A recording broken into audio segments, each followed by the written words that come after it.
आतिशी जी, प्रश्न वही है कि आप नाइट कर्फ्यू लगाकर, सैटरडे संडे कंप्लीट लॉकडाउन लगाकर और फिर सोमवार से शुक्रवार तक जनता को खुला छोड़ दें ये कहकर कि माइल्ड है, कोई बात नहीं, सिर्फ मास्क लगा लीजिए, हम कंट्रोल कर पाएंगे या थोड़े सा अब हमें सख्त होना पड़ेगा आपकी सरकार को दिल्ली में? देखिए, एक तो मास्क लगाने को मैं ये नहीं कहूंगी सिर्फ मास्क लगाना, क्योंकि अगर आप देखिए कि कोविड के बचाव में अगर कोई सबसे महत्वपूर्ण चीज है तो वो मास्क लगाना है। और शायद सारे डॉक्टर्स ने भी जो हमारे शो पर हैं यही कहा है कि मास्क लगाना बहुत जरूरी है। तो सब लोग मास्क जरूर लगाएं, और मास्क लगाने को हम भी अपनी तरफ से एक सिर्फ का दर्जा ना दें, क्योंकि मास्क लगाना अपने आप में बहुत जरूरी है।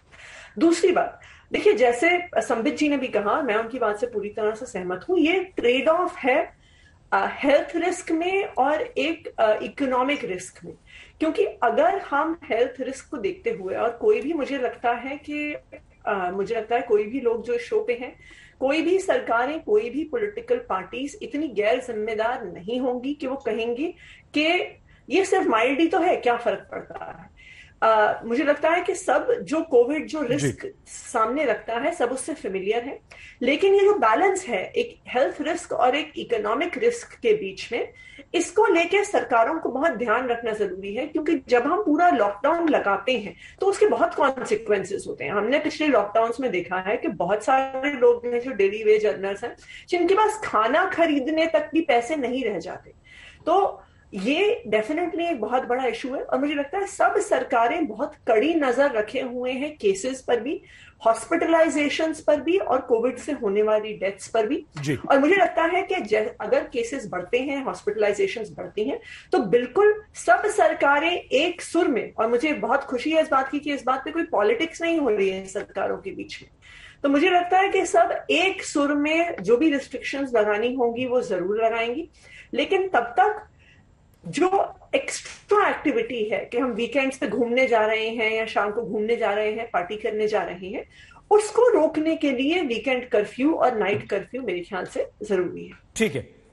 डॉक्टर बरीक, डॉक्टर गर्ग, डॉक्टर मलिक, अब हम आप तीनों से थोड़ा सा मेडिकल से अलग हटकर देश, पॉलिटिक्स, ओमिक्रॉन और कोरोना के संदर्भ में बात करना चाहते हैं। डॉक्टर मलिक, सीधा सा सवाल पहला तो, क्या ये थर्ड लहर की पीक है या ओमिक्रॉन की पीक कब आएगी?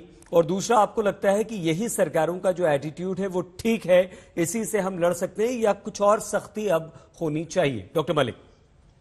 सही जी, सबसे पहले तो मैं आपको मुबारक दूंगा और अपने सारे पैनलिस्ट को भी मुबारक दूंगा कि कहीं पर भी पॉलिटिक्स नहीं हो रही है, चाहे सरकार है चाहे विपक्ष है। सब लोग जो हैं वो बहुत अच्छे से बिना एक दूसरे के साथ वाद विवाद किए हुए इस बीमारी से लड़ने के लिए जुटे हुए हैं। ये बहुत अच्छी बात है। और आज भी जो हमने बातें की हैं इसमें लोगों को ज्ञान मिल रहा है, बहुत सारे भ्रम दूर हो रहे हैं। और हमारे प्रोग्राम के बाद इसके लिए डॉक्टर मलिक, डॉक्टर संबित और आतिशी जी ज्यादा बधाई के पात्र हैं दोनों। प्लीज बिल्कुल इनको पूरा, हाँ, क्योंकि इस तरह की जो क्रिएटिव डिस्कशंस हैं ये बहुत इंपॉर्टेंट है इस संकट के समय में, जबकि परिस्थिति जो है बहुत ज्यादा हो रही है।